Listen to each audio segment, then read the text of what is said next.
Viaxen ao Kurdistán para apañar estrelas, así se chama o novo libro de Sechu Sende que xunta palabras e deseños.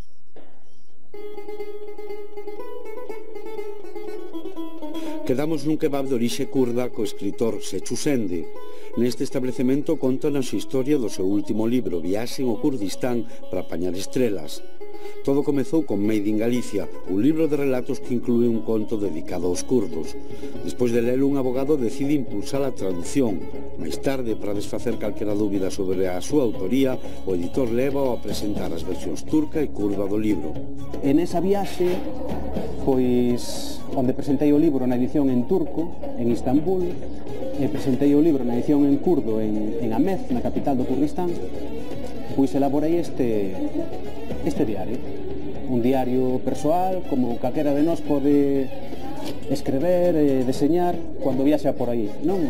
E este diario pois foi o que orixinou o que ao final acabou sendo un libro, o Viaxen a Kurdistán para apañar estrelas, non?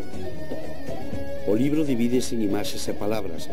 As imaxes recollen pasaxes, mapas, xentes, contos e retratos, lembranzas de viaxe, e as palabras fálanos dese país en fronteiras, das viaxes, pero sobre todo das linguas.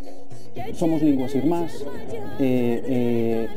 sentimos dunha maneira moi parecida ao que estamos a sofrer, e ao mesmo tempo aquilo que nos leva a traballar polas nosas linguas, non? A xuntarnos, a sermos creativos, a emocionarnos cando iniciamos proxectos comuns, ese contraste entre a vida e a morte, non? Xente que está loitando por crear vitalidade lingüística, pois foi o que fixo que este libro funcionase tan ben ali, non? E que foi do Made in Galicia. A traducción foi Nin en soños vou perder a miña lingua. Este é o book trailer. A recepción do libro traspasou as fronteiras nacionais. Moitos kurdos viven no exilio ou na emigración. Compre lembrar a situación dun idioma que non se ensina nas escolas, que estivo prohibido ata os anos 90 e que segue a padecer unha feroz persecución.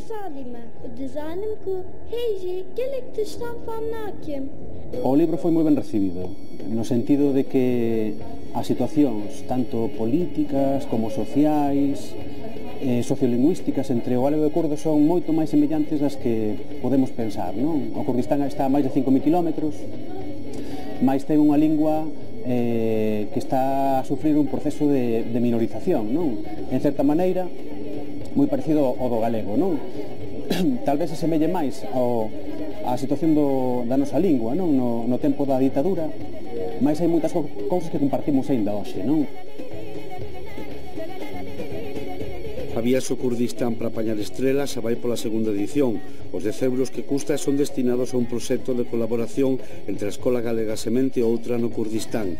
Trátase doutra viaxe para chegar ás dúas linguas, a 5.000 kilómetros de distancia, pero de próximos padecementos.